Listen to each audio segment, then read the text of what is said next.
Welcome to Sports Talk. I'm your host, Tim Deep, and I'm joined today by the regular crew. Caleb Harrell to my left, Mike Spires, the professor, in the middle, and the one on my far left, Jacob Harrell. And again, we're here to discuss a variety of sports topics, high school, college, pros, you name it, we can discuss it. Want to thank, before we get started, a couple of sponsors and one new one that we're getting ready to get with. I want to, of course, thank Merchants and Citizens Bank. Mike, I know you're an employee here. We appreciate them allowing us not only to use the facilities today. Always. Appreciate it. But also, they are a proud sponsor of Deep Productions, LLC. Also, Deep and Deeper Cleaning is a proud sponsor of today's program. And also, we're proud to announce that the Telfair County Chamber of Commerce is coming on board, that they're going to be doing a monthly show, and in exchange for that, Deep Productions is going to be a member of the chamber very soon. So Very good. we've got a lot going on. Those of you who are looking at sponsorships, we're going to start selling at the 1st of May and getting them set up by the 1st of May, rather. So we're kind of excited about some of the programming coming with Deep Productions. And one of the bigger programs we love is this podcast where we talk sports and have a great time. And so this morning, guys, we've got a number of topics we're going to look at. We're going to look at Telfair Sports, how they're doing baseball-wise, and other areas. Then from there, we're going to jump into a little Georgia baseball. Might have surprised some folks. You thought we were talking about G-Day. We won't forget that.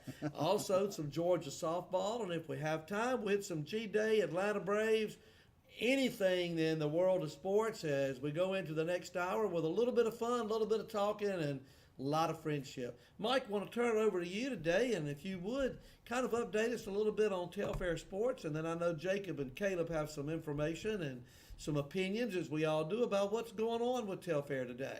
Well, let's jump in and update everyone on the Telfair County Trojans baseball season. Trojans coming off of a huge win on Thursday down in Homerville, Georgia against Clinch County. Jacob, a 7-4 victory over Clinch. Telfair sitting 5 in the power rankings. This is going to bolster their resume even more. Oh, yes, you're exactly right. This right here, it seems to be helping us very well to make a repeat Final Four run and hopefully get into that final championship series if we're able to. But you're right. I mean, you cannot discount this previous win. Huge win. I talked with one of the players right after the game. He said it really showed resiliency on the team. Pretty much, they come out and they actually take an early lead, fall behind, and actually get into the 6th, 7th inning, having to fight back and get that lead and close it out. So, I mean, just an all-around complete win. No doubt about it. Caleb, your thoughts on where the Trojans sit right now, having won 5 of their last 6? So far, so good, Mike. The Trojans are, first, in my opinion, we're off to a rough start.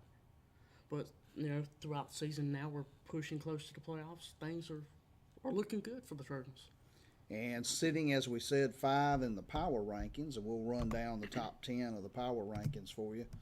Sitting at number 1, you have Gordon Lee. Second, Sly County, followed by Irwin County, Charlton County, Telfair County, as we said, 5th.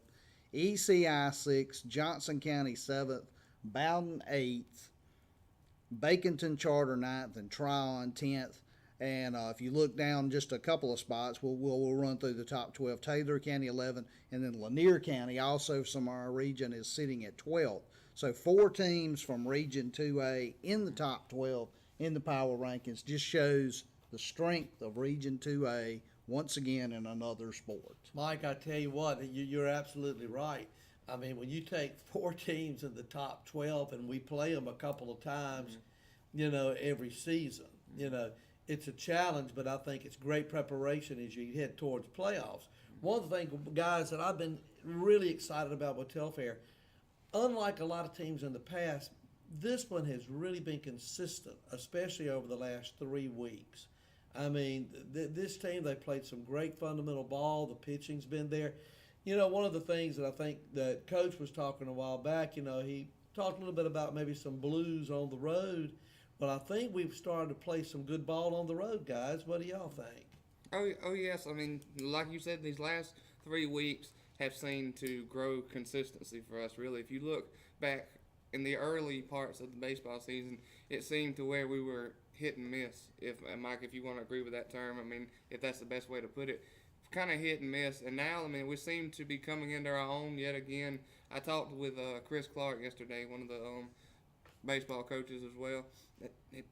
He said, really, he said, you're seeing the same result as last year. He said, you get into the final parts of the season, it's where the guys are really starting to wake up because they know this part's starting to count. I mean, it's the home stretch, and they got to get up there as far up in those power rankings as they can.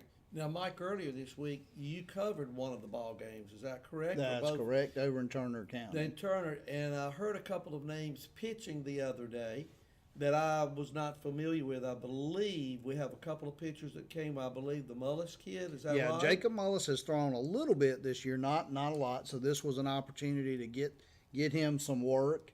So you had Ryan Dobson, of course, started the game. Then you had Jacob Mullis and Jude King Right. also got in the game, and so some good outings from several, actually 4 Trojan pitchers there in the game. And hold on a minute, I'll look at my notes from the game, and I can tell you And Mike, while the you're, other pitcher while there. you're checking Bryce Yon also throwing some innings there. So Right. good to see 4 pitchers combining for a one-hit shutout, a victory over Turner County. And I mean, I know Turner has struggled this year, but still going on the road anytime is a challenge. And I tell you what was a big challenge against Turner is the pitcher there, Patel, pretty much nothing but off-speed pitches. Very few fastballs, if any. And he had what amounted to. I asked Coach Mercer in the post-game show because I wondered if it was a knuckleball, but it wasn't. Coach Mercer said he really didn't know what it was. It actually looked like the old, Tim will know what I'm talking about, the Ephus pitch. the Ephus pitch, where it kind of has that little arc and goes down kind of slow. Phil Necro made it famous years ago, man. So, yeah. But, Mike, I think that's one of the things, guys, too, Caleb, Jacob, that we look at. Boy, you got a lot of arms. You got a lot of pitching. That's going to take you, hopefully, deep into the playoffs. Depth is the key in the playoffs. Oh, yes, you're exactly right. I mean, literally, if you look down this roster, I mean, there's little to possibly nobody that doesn't have pitching experience on this baseball roster. I mean, we are so deep. If you look pitching-wise and also the transition from position to position on the field, aside from catching, you look at the catcher position, you have, I think it's 2 catchers. I know you got Trey Blankenship Right. and Ramsey. And Ryan Dobson can catch, but I do believe that he's optioned his way out of catching this year. I think he's solely focusing on pitching, so that's why I think he's become such a better pitcher this year. You look in the outfield, there's so many people that are transitioning back and forth in the outfield. You got the middle infielders. Jarrett Dobson has played some third and some second base. Harrison is pretty much what you would classify as a middle infielder, Right. second base and shortstop. Ryan Dobson has played first before. You got Noah Harrelson playing first. I mean, there's just people going all around on the field out there. So that's depth like that, like you said, will take you deep into the playoffs where somebody on another team may be running out of gas. You've got somebody else you can throw back in there. Absolutely. Coming up this week, guys, I know that we have senior night coming up on the 19th against That's Dodge. correct. And I think, Mike, before we got here Well, that's today, against Eccles on the 19th. Oh, excuse me, on the 19th. I think Monday we have Dodge right? in Eastman. So head up to Eastman and cheer on your Trojans, and because we need a Absolutely. big crowd. The Trojans, of course, had the big 8-1 victory over Dodge earlier in the year. But And now Dodge has been pretty tough all year, but especially at home. I think before we went on the air, you were telling me a little bit about, I think, their record and how they are. Have they lost a game at home this year? I believe they're undefeated at home. They are 20-4 overall. I mean, they got a great program. And let's face it, the game here, they didn't really play that well. They had a very big region game the next day against Bleckley County, a game I believe they won 11-1. Right. And so you got to think they were looking ahead a little bit. They had some shaky defense, and the fact that we beat them, the Indians are going to be out for blood come Monday in It's Eastman, going to be a Georgia. great one, man. But we'll borrow the phrase TJ always likes to talk about revenge. Yep. Well, Dodge County's going to be out for revenge in this one. And I believe they'll be coming off of a spring break. So Yeah, spring break. so they may be well rested and all that, or it could be maybe there's a little rust on them. Who knows? We just gonna have to go up there, wait and see, but it should be a great ball game, guys. And it's huge for the Trojans because of power rankings. The Trojans are out of contention for a region championship, so their focus is strictly on finishing as high in the power rankings as they can, taking it a game at a time. And if you could, it's been very difficult to move for the last week or so. We've been stuck in that fifth spot because Irwin and Charlton are right ahead of us, and Yeah. they don't seem to lose, Caleb. They don't. They've been the front runners of the region for how many years now, and that goes back to what you mentioned. Region 2A is tough, and it just shows how we had to fight each game to stay up in the power rankings. No doubt. And so, but this would be a huge win. I mean, you get 20 points for beating Dodge because of their 20 wins, plus 5 for the victory. That's 25 points. The Trojans' average right now is sitting at 12.15. So you got to figure that would bolster it. But you could at least maybe jump a spot there. Absolutely, Mike. It looks like we say, as far as the power rankings and all, quick question. As we approach playoffs, and we don't want to take anything for granted, obviously, but as we approach it, how do they determine home field for the first round? The higher seed. Yeah. Okay. The higher seed throughout the whole playoffs will host all the way into the championship series. So that's where GHSA starts their neutral sites. Like at the very end, they've got I think 4 sites for all 7 classifications. It just depends on where your class falls, Right. whether you go to this place, or this place. I know some of the 4 sites this year is going to be the Mercer Bears field. You'll have Coray field where the Gwinnett Braves play. You'll have the Rome Braves home stadium. You'll have the baseball stadium down in Savannah where the Savannah Bananas play. So And actually, Foley Field. And Foley Field. Yeah, and Foley Field. I forgot up in Athens as well. So in first round, where do we need to be in the power rankings to host a first round playoff?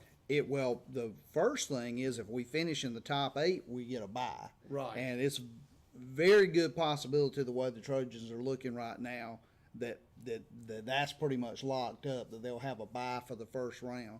So if you're in that top 8, you're going to host that second round. That's fantastic. So if we sat there right now at 5, but Baconton Charter is outside. Let's see, did we have them right? They're actually 9th. They're outside of the top 8, but they are looks like they're projected to be a region champion. Therefore, they will go higher up in the seeding. They will jump some teams. So right now we would kind of be looking at a 6 seed if we were only jumped by that one team. That'd be great. Well, guys, this has been a great discussion on Telfair and, again, how they're doing. And, hey, it's been a great year for them. Also, let's shift gears a little bit, if that's okay. I see the G on Jacob's hat today. Let's talk a little bit about some Georgia baseball, guys, because they're doing really well, and some Georgia softball. Sounds like both of those teams on a state level are really doing some things here, guys, that are very exciting. I know that from a Georgia baseball standpoint, and Mike, you might want to correct me, but are they in the top 20, I believe, in the nation, and just came off I believe a pretty good win on Clemson, I believe. Yeah, that was on Tuesday. Now they had a tough loss last night, but yeah, they did. They had a big win over Clemson on Tuesday over in North Augusta, South Carolina, just right there on the river there, the ballpark there for the Augusta Green Jackets, and that was a big win. And Georgia has not hosted. It's hard to believe. Georgia has not been to the NCAA tournament since 2011. Wow. My experience with Georgia in baseball, I go back to the days of Chris Carpenter, Derek Lilliquist, and a lot of those guys that actually made it into the pros. And so now you're looking, like we say, at a team that really seems to be playing, other than last night, like I say, they had their chances. It's been playing some good ball. I know, Mike, you have a number of stats and all. I was just looking at a couple of things, too, in the standings. Am I reading it right that we're like 24 and maybe 1 or 6 or something in the conference or We, second in we the are conference? we're 8-5 in the Oh, excuse me, SEC. 8-5 in the conference. That's And correct. sitting at 24-10 overall. That's it. We as far as the Eastern Division, we're a couple of games behind the Gators. We were within a game, but with the loss last night and the Gator victory over Missouri, we now sit 2 games behind the Gators in the East. Also 2 behind them for the overall conference. We are tied with Arkansas and Ole Miss for third for second in the overall conference standings. Ole Miss and Arkansas tied there in the SEC West, breaking it down by division. So Georgia is in uncharted territories. This was a team that was picked to finish 5th in the East in the preseason polls. A team that, as I said, has not been to the NCAA tournament since 2011. Has not hosted a regional since 2008, and of course that was the outstanding team with Gordon Beckham, Josh Fields, number of other outstanding players on that squad that went all the way to the College World Series, not just the College World Series, but to the final Right. against Fresno State, and a heartbreaking loss there as they were up a game and had a lead in game 2 and blew it and then lost the championship series. And it seems like Georgia baseball, I know they made a regional in 2009 down at the Tallahassee regional and were eliminated, but it seems like Georgia baseball has just kind of went downhill since that point until this year. Guys, what do you think has made the change this year? I know there's, just looking at some of the stats, they're kind of in the middle of the pack in the conference when it comes to things like batting average, ERA, things along that line, which is fine. That's good. It's showing some consistency. But what do you think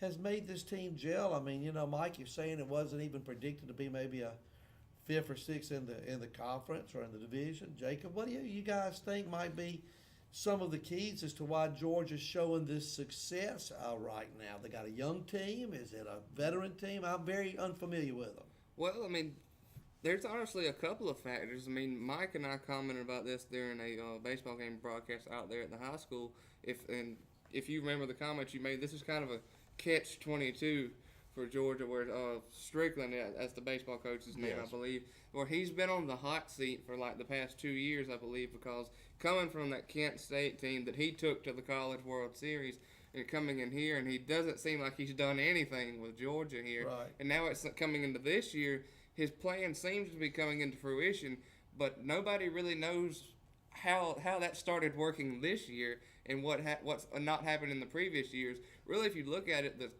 the class of players that's really doing some damage right now is the 2016 class, where Exactly. it's basically 2 years ago that come in. You got people like L.J. Talley that came from Charleston County, very talented shortstop while he was in high school. I think he's been converted to basically Second base. a second baseman. Right. He's also really Scott Strickland has kind of turned into a utility infielder, second, third, short. But just the pitchers seem to be doing well. You've got let's see, just that whole entire 2016 class seems to be doing what's doing all the damage right now. The 2017 class are trying to come into their own, but there's honestly a plethora of factors that really could be going on with Georgia right now. They just seem to be working right now. Yeah, that class was. Correct me if I'm not. It was. I don't know if it was the number 1 class, but it was like a top 5 I think it was recruiting the top class. 5. And so it looks like it took them a year to kind of develop, and now they're starting to measure a little bit. Well, it sounds like it's the start of a program that might could perpetuate itself. And it needs to over be time. because the last 2 recruiting classes after that class were not so good. No, not much there, Mike.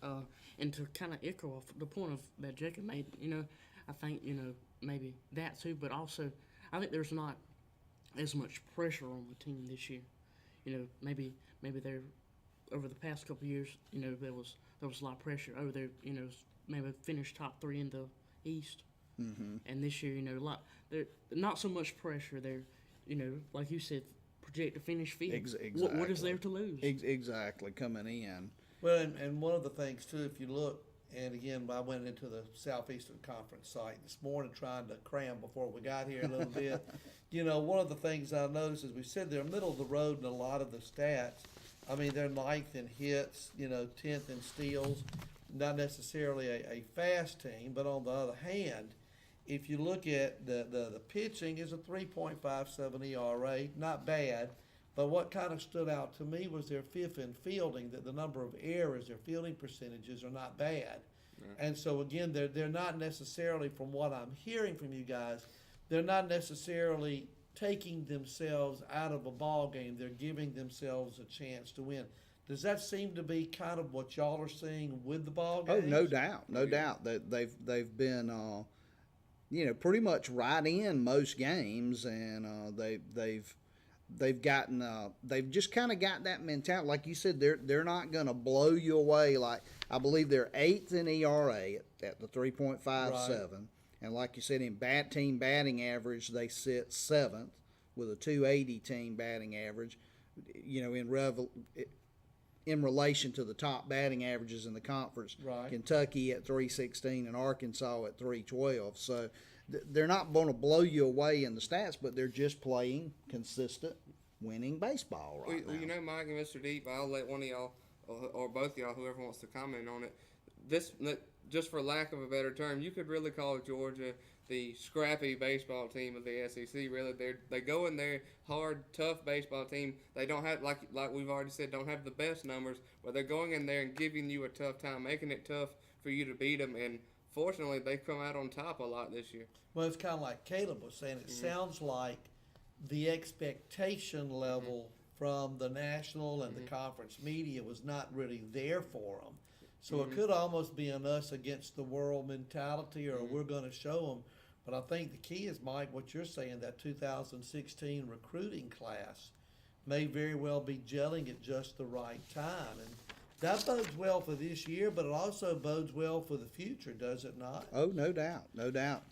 You just hope these guys hang around for their duration, or as long as you can get out of them, the 3 years. Keegan McGovern, I mean, listen to some of these numbers: 357, 11 homers, 333 RBIs. He's really been a cog in the rejuvenation of this program.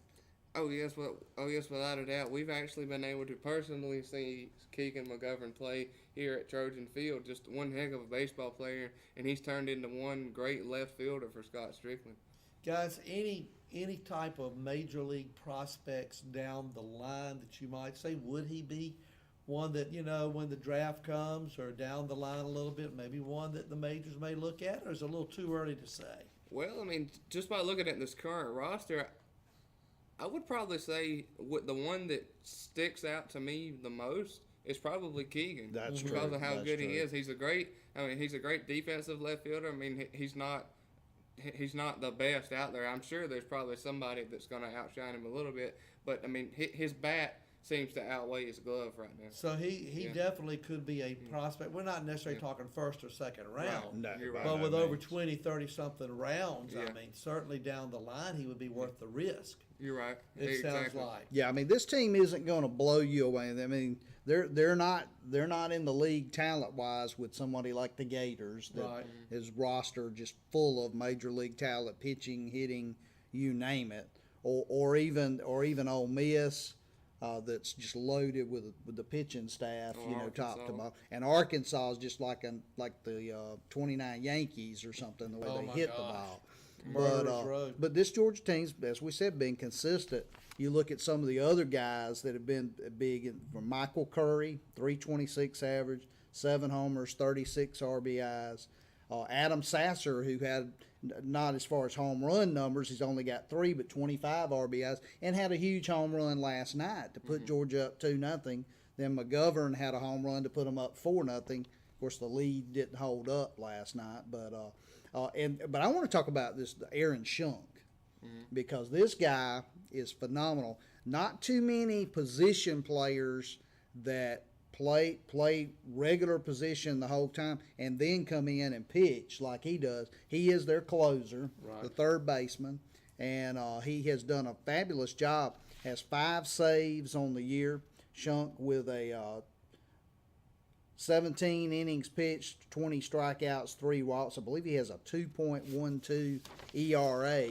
So he's doing a great job. Now, last night, unfortunately, was not able to hold the lead. That was his first blown save of the season. But still, he's been important to this team. You mentioned L.J. Talley. He's hitting 255. You know, not the greatest of numbers, but 15 RBIs and has been solid defensively. Then you got Mason Meadows, hitting 282 with 7 doubles and 2 triples.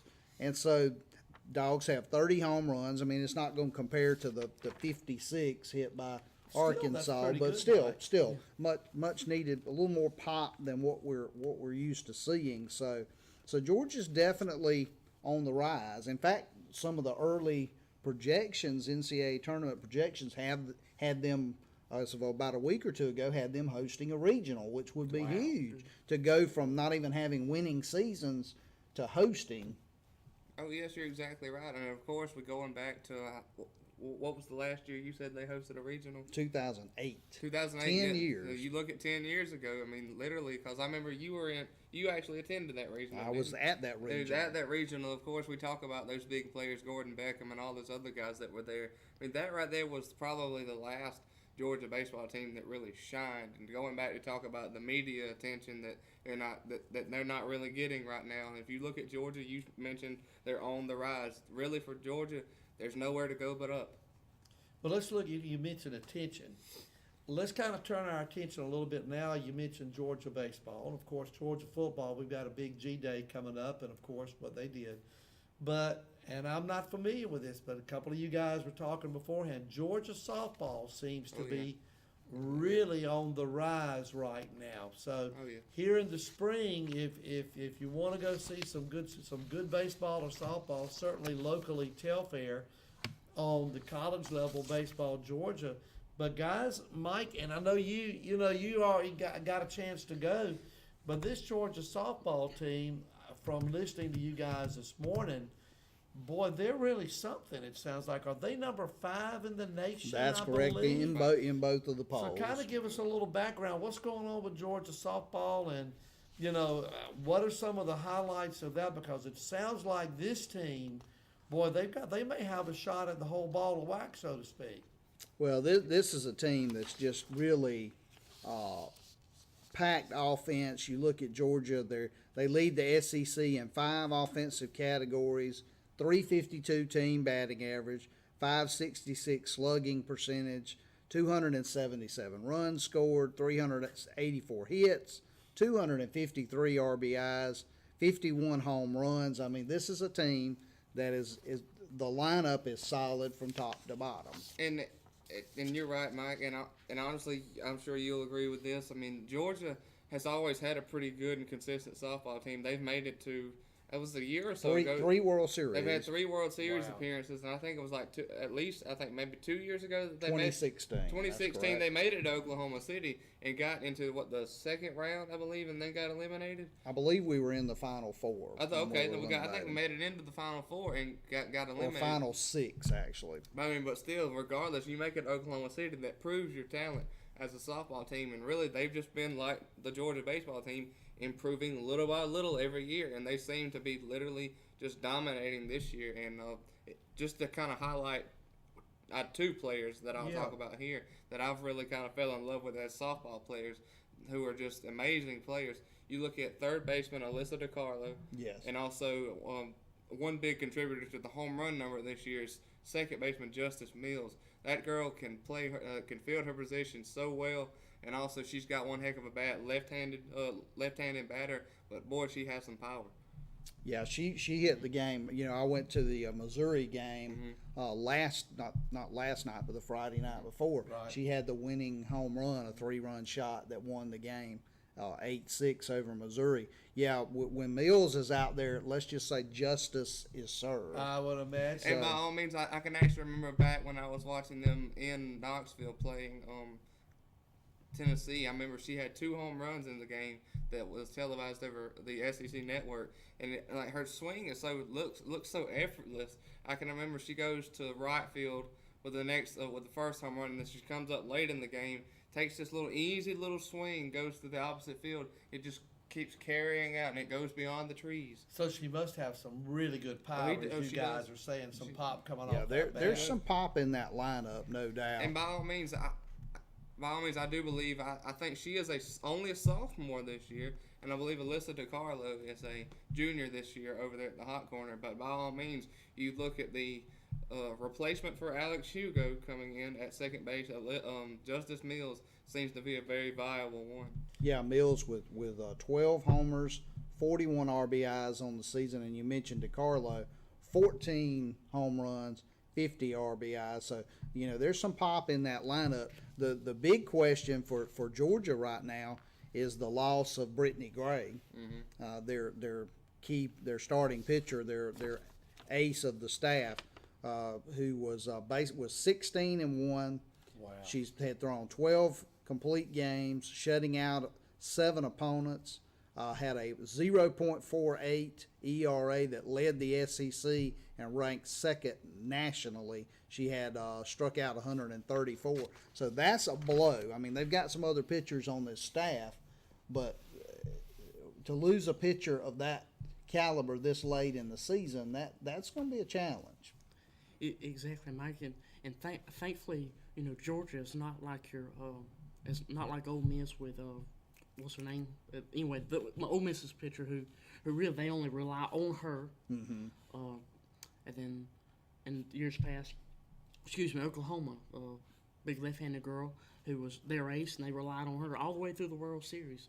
So you know, I think even though you know she's had all these amazing stats, you know, Georgia still has 2 or 3 girls behind her that I think can fill in and, you know, get the job done. Yeah, you mentioned that. Even Georgia with Chelsea Wilkinson, they kind of rode her, you know, the whole time when she was there. You're exactly right, and also if you look back at that, there were some games during Wilkinson's tenure to where it looked like Lou Harris Tampa kind of left her out there a little too long, because you could see like physical evidence that she was starting to wear down, and where Tampa didn't go out there and pull her. Of course, I mean, Georgia does have a deeper softball pitching staff than what you would think, but I mean, and that's very valuable going into the latter parts of this college softball season. Team ERA probably is what, under 1.5, You got it right I would there. imagine, Let's see if I based have on what those y'all numbers. are saying, because obviously, like Caleb says, if they've got some depth at pitching, you know, their ace goes down, and they still have, I think the ERA may have been under 1. I thought I read 1.27, but I may be That maybe that's wrong. very. But guys, y'all think about that. They're not even giving up hardly a run and a half a game. So obviously correct. that's incredible. You know, when you look at that, Mike. What have But you got? looking at the pitching, you know, options, they've got Mary Wilson, Avant. They've got Kylie Bass, who actually was recorded the win against Missouri, and also you have. Let me see. My apologies here, ladies and gentlemen.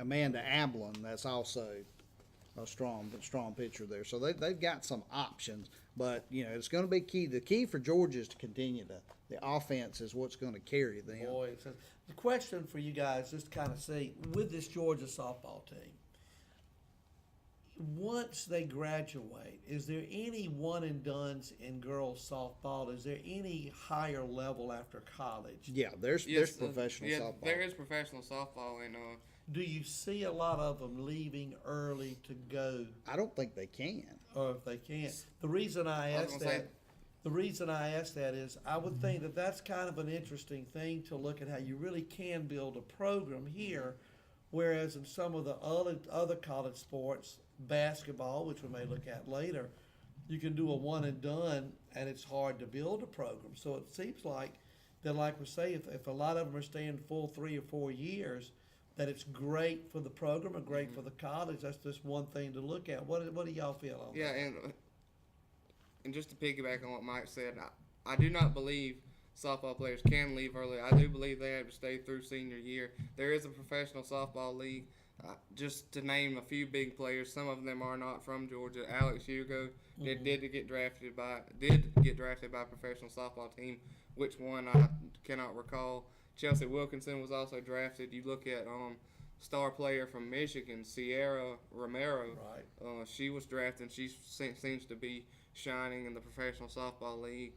But the payroll in that professional softball league, of course, I mean, you're making money, of course, which that's always good to start making some money.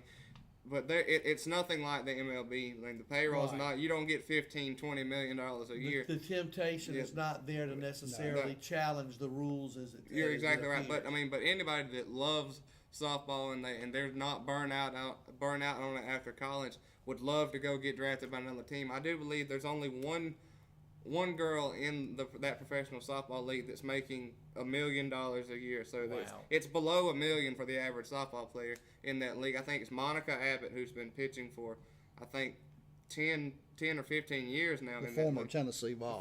Former Tennessee Volunteers, big, tall girl, but she's a great pitcher. Southpaw. I mean, I think going on a year ago, she signed the professional softball league's first $1 million contract. Wow. So I mean that softball league is tempting, but the payroll could kind of drive some people away. Exactly.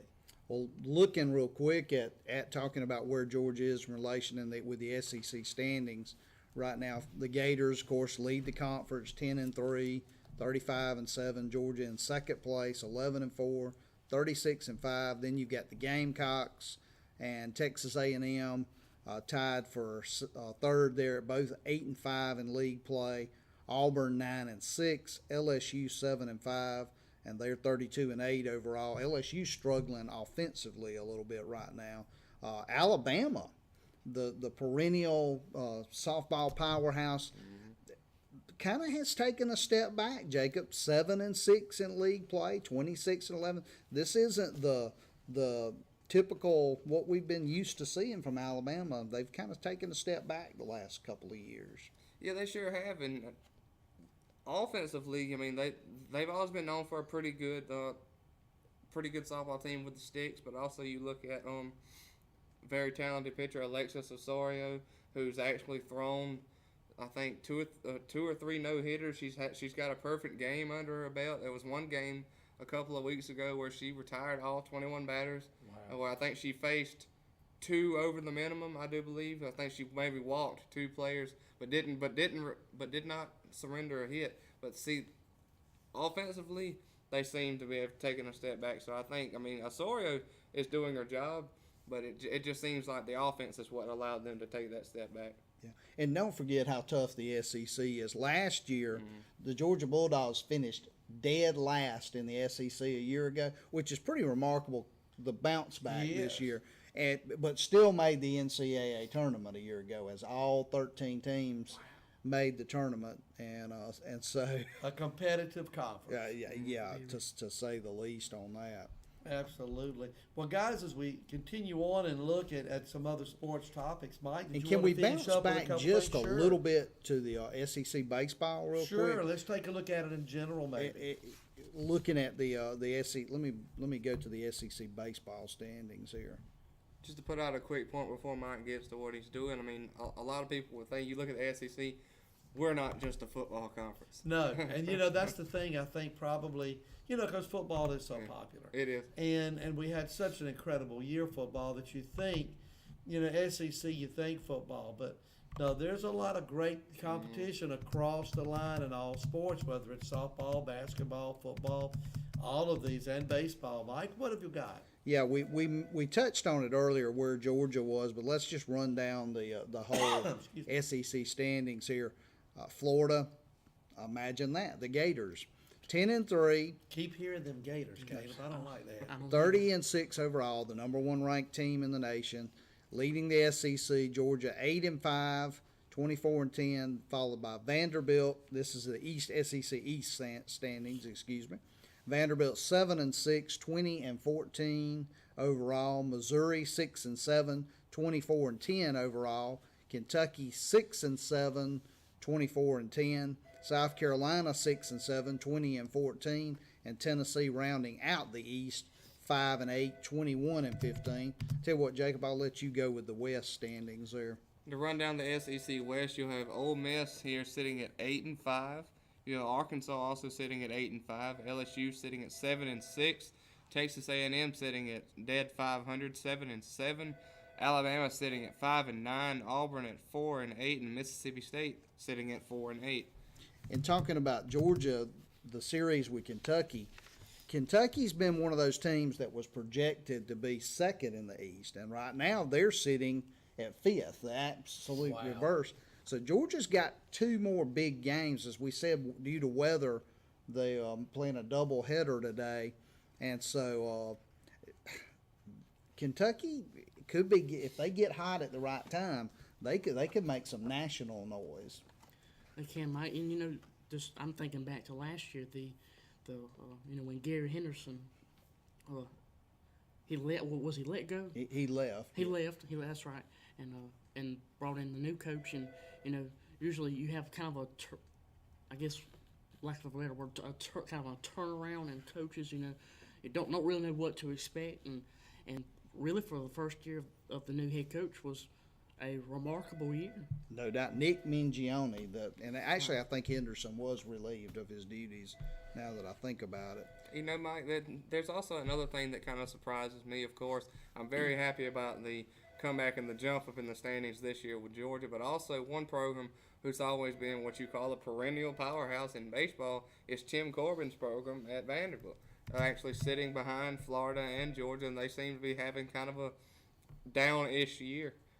Yeah, they really have, and of course they took 2 out of 3 from Georgia last weekend. That's the thing, not to pour water on Georgia's start, but guys, we're going to find out a lot more about this team the next few weeks. Yeah, Mike, what's the schedule looking like? Because looking ahead, they're going to play Clemson again this coming Tuesday. This time it'll be in Athens, and then they go on the road to an Ole Miss team that's ranked in the top 5, in some polls, I believe 3rd maybe, I think so. and play in Oxford in what is a hostile baseball. I can imagine. You pretty much call it the possibly the Death Valley of college baseball. Yeah, the beverage showers out in the Yeah. Feel sorry for right field. Feel Yeah. sorry for the right field. Yeah, take an no umbrella. doubt.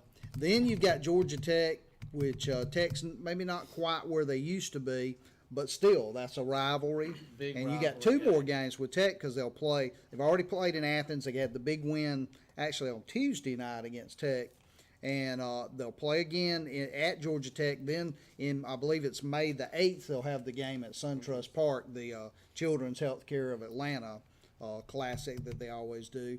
They've got to go. They play Tennessee at home. Georgia should be favored in that. Then you've got to go on the road to Missouri, and Missouri's been up and down. But you were talking about ERA, Tim. Yeah. And the Tigers sit second in the conference with a 2.88 ERA. So Wow. so they have a challenge. solid pitching staff, and they have one of the best pitchers in the league. Yeah, I do believe so. His name has escaped me right now, but I mean, you also look at it. It seems like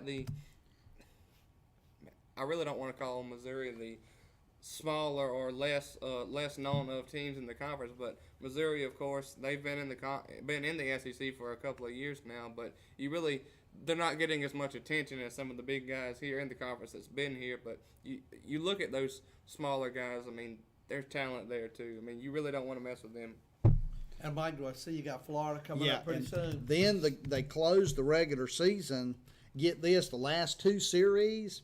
You got to go to Gainesville, and then you come back home and you got the Arkansas Razorbacks waiting on you. So Georgia has a tough gauntlet to run. It sounds. So like we it. will find out if they successfully manage this schedule the rest of the way and have a solid record. They will have earned, no doubt. I believe they're 7th in the RPI right now. That's So fantastic. they're sitting in great position. So Mike, real quick, just kind of because we're down to about 10 minutes left in the program today. Looking at the end of the regular season, what's the date that the regular season ends? Does it say on that? As May far as- 19th. May 19th. So you see, what we're looking at is as we get ready to go into the summer, it's going to be interesting to see kind of what direction, if we can continue the direction we're at, or if something happens. So you're right. There's a lot of tests getting ready to come up very, very shortly. So and then Georgia softball against Mercer this weekend. Right. So if you don't have anything going on, check that out as well. Absolutely. Well, guys, with about 10 minutes left of the program, we're going to kind of throw it on the floor for you guys kind of as an option. There's still a lot of things going on in the world of sports. The last couple of weeks, the FBI probe of the college basketball, the Braves, they're over 500. They're right behind the Mets. What topic do we want to try to close out the program with today, guys? You want to Well- go with the Braves? Hey, Because we've So we need to hit on G-Day too. a little bit on at least. Why don't we hit a quick thing on the Braves, and Okay. then we'll finish it up with a G-Day, and hopefully, if things work out, we may have a G-Day special coming, hopefully from the Madison or the Athens area possibly. So we'll see. But Jacob and Caleb, I know y'all keep up, of course, Mike does too, with Braves and all that's going on. Braves coming off, I believe, a win yesterday at Wrigley. Fantastic. Overall record, I believe, were they 7-4 and in second place, I believe. I believe Mets so. Mets are tearing it up at 10-1 right now. I mean, that's one hot team.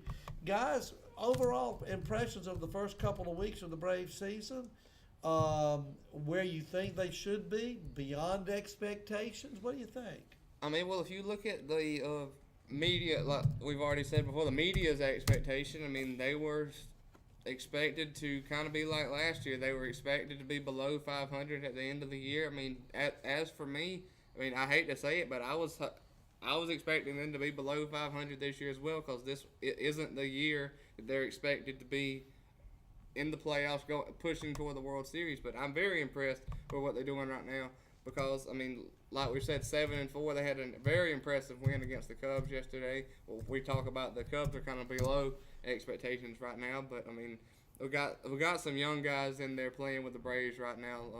Ozzie Albies made a great play yesterday in the Braves game yesterday. You got Dansby Swanson being his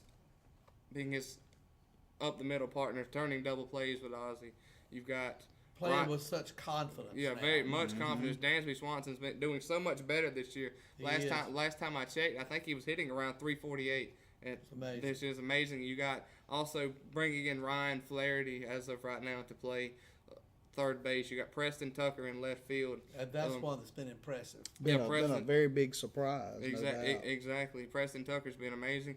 You look at Freddie's being Freddie right now. Absolutely. And you got Kurt Suzuki doing a great job behind the plate. And you got What do you think of Sean Newcomb? He had a heck of a ball game about a week or so ago, and he's going to pitch tonight. Oh yeah, Sean Newcomb did a great job against the Rockies. I mean, it's just very amazing. If you to look at his track record, it did seem that some of the games that he would be on it, and some games he would kind of fall off. Exactly. But I mean, when he's on, he's on. Oh yeah. And he's actually been compared his pitching style to John Lester, in which to me it's a very accurate comparison.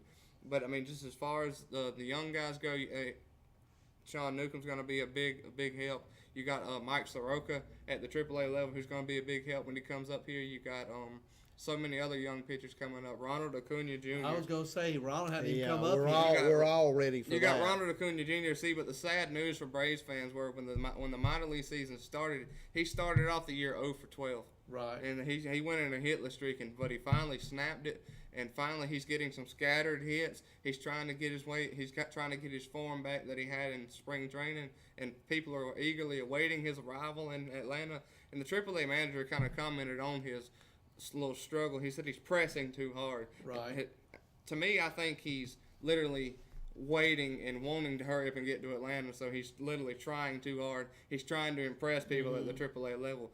Calm down, get back to how you were and how you finished last year. I wonder in if a spring little training. bit of it too, Jacob, could be the disappointment of, even though we know business wise. Yeah, I want to get into that Go ahead, in just Mike. a moment. Yeah, let's deal with the Braves and get you guys' thoughts on this. Okay, we all know why the Braves did not bring Ronald Acuna up. Let's face it, it was a business decision. Yes. So we know that. So now the Braves are almost kind of trying to, let's just say, the fans are smart. We know. We know what this is about. But play this PR game a little bit like, well, we may bring him up, but not bring him up as quite as much as soon because we want to see how he does in Gwinnett. Look, he was tearing it up at spring training. and he was good enough from what you based on spring training that you were going to bring him up as of the day that April 13th gets here. Why play this game with the fans? Well, but I'm going to Just level with the fans. I'm going to take it a step further, and you guys will probably disagree with me, and it's okay. Even though it's a business decision, what they did, I'd have brought him up anyway, and I'll tell you why. The Braves have a habit, if you give them 2 or 3 good years, you normally sign them to a long-term deal. That's what happened with Freddie Freeman. He was great for 2 or 3 years. Rather than let him get to that 4th or 5th year of that contract, they signed him long-term. If Acuna is as good as everybody claims, and he puts 2 or 3 good years together, you're not going to worry about that 6th or 7th year option. You're going to go ahead and try to sign him at a good price early in his career and keep him for the next 5-6 years anyway. Why not bring him up? He was hot. Now, again, I had a lot of folks, probably I'm the only one in America that believes that. But why not? And you know, Mr. D, I mean, you make a great point. I mean, of course, you look at the business side of it. We are going to say, bringing him up at a certain time keeps him for one more year. But I'm not going to say that I disagree with you, because you make a great idea here. Why not actually literally bring him up on opening day? Because you saw how he was rolling in spring training, hitting. I think he was second in the majors with his batting average. So go ahead and bring him up, put him in left field for opening day, and let him keep rolling, of course. But also at the same time, I mean, nobody would have expected how good Preston Tucker would have been. That's true, too. But also bring him as well for a bench outfielder, because of course, I mean, bench players are just as valuable as starters. And you bring both of them with you. Make another decision to either put somebody else in the minors or let them go, because both of them, I do believe, need to be up at that level.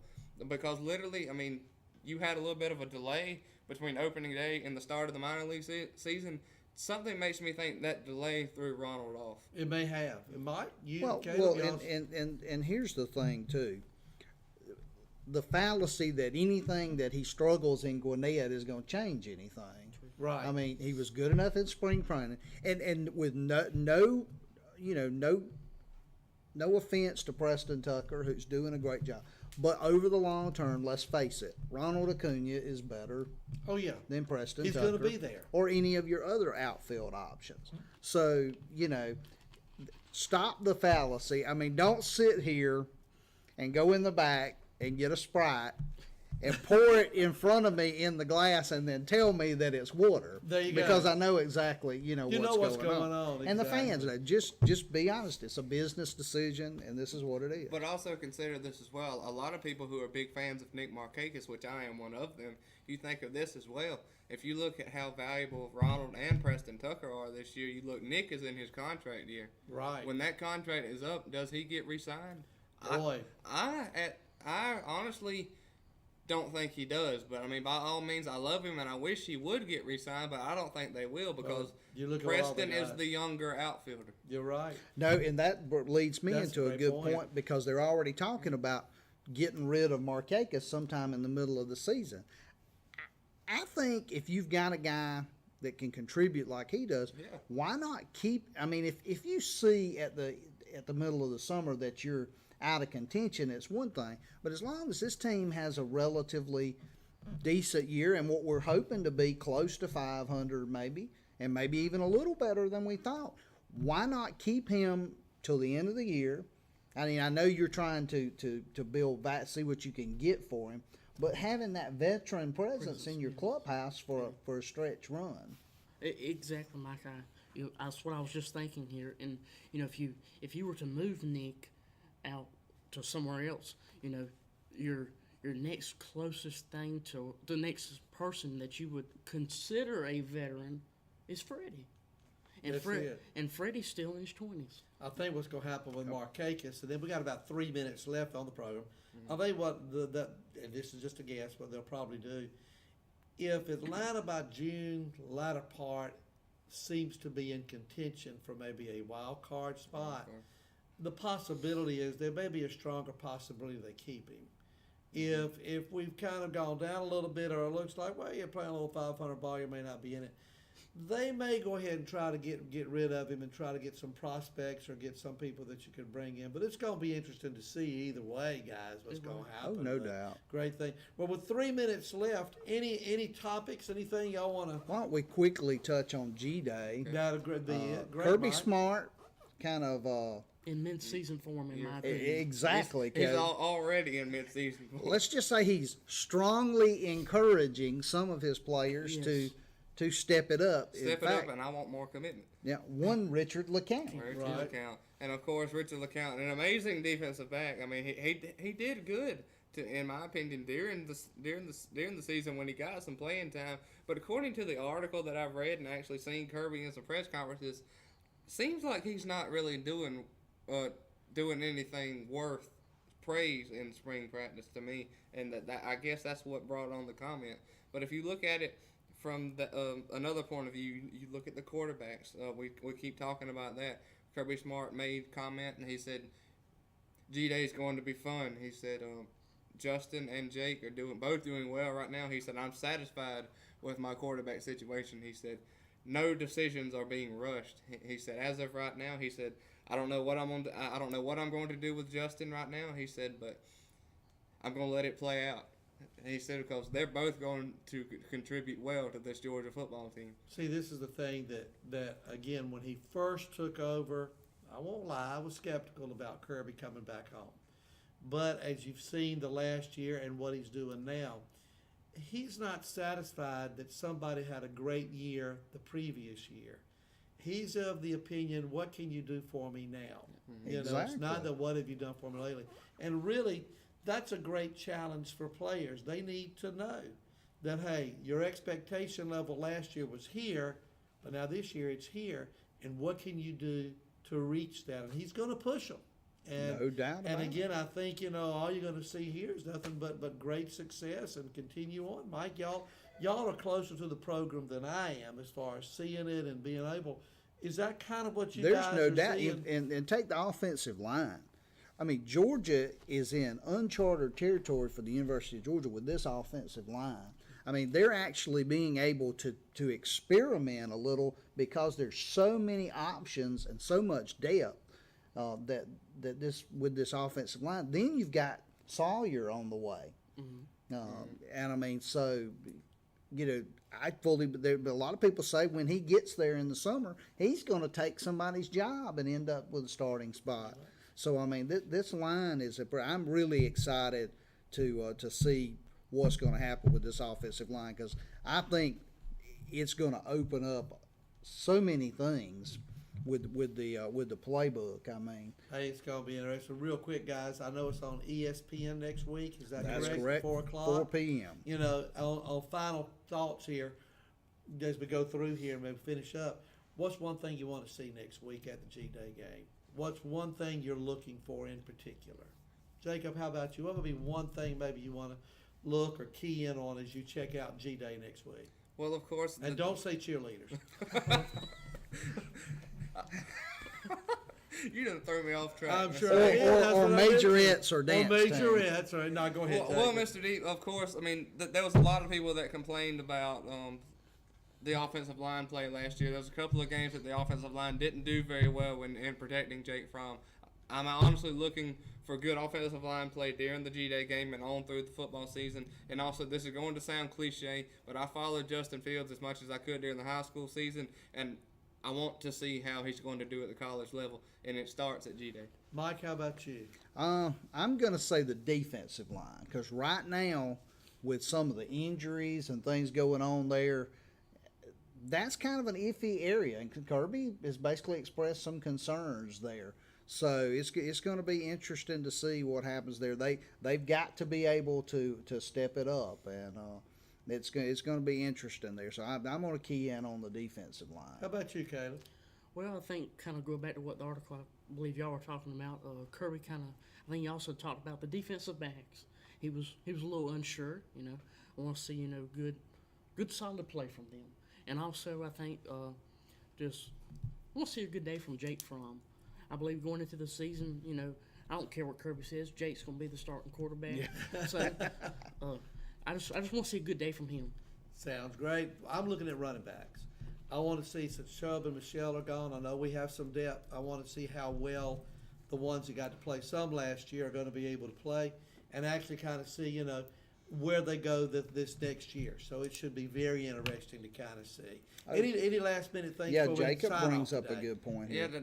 this little note that I just wrote and showed Mike as well. One thing that a lot of fans got to also look at too is also we talked about the line and the backs, but also think of it this way too: who on the defense becomes the next Roquan Smith? Yeah, boy, that's a Yeah, good one. That's a hard that's some one. big shoes to fill. And that's one thing that a lot of That's people right. really should key into. Look at it this way: Mike mentioned Nate McBride from Vidalia, I do believe. That's somebody who needs to kind of step it up a little bit, get in there, and kind of show Kirby what he can do. Or whoever in there, Monty Rice. I think that's that's somebody that I'm going to go ahead and throw out there as a prediction. I think Monty Rice did a great job. This is my closing thoughts here. Monty Rice did a great job going into their last year when he got some spot insertions. I do believe if he keeps doing what he's been doing, that he possibly can become the next Roquan Smith. Man, it's going to be great next Well, week, guys. And hopefully Natrez Patrick is over his Yeah. issues Yeah. and can come back strong, and then that'll help. But yeah, McBride hasn't been mentioned a lot, so it's interesting to see. But a couple of names to throw out there: Robert Beal, who has drew praise from the coaching staff, and Brendan Cox. Couple of guys to really watch on that defense as far as pass rush. Well, we're going to have a great time next week at the G-Day game. No doubt about And it. again, we want to thank Hey, you. anytime you're in Athens, You're going to have a good time. It's gonna be a good time, that's right. Absolutely. But we want to thank you guys, Jacob, Mike, Caleb, and again myself, for great sports talk here this morning. Love doing this. We want to thank Merchants and Citizens Bank one more time, not only for the facilities, but also for being a proud sponsor of this morning's show, along with Deep and Deeper Cleaning. And also, again, we're going to be welcoming on the Chamber of Commerce, Telfair County Chamber of Commerce, being very supportive of this production company. So, on behalf of Jacob, Mike, and Caleb, I'm Tim Deep saying so long from M&C Bank. Hopefully see you next week on some G-Day Talk.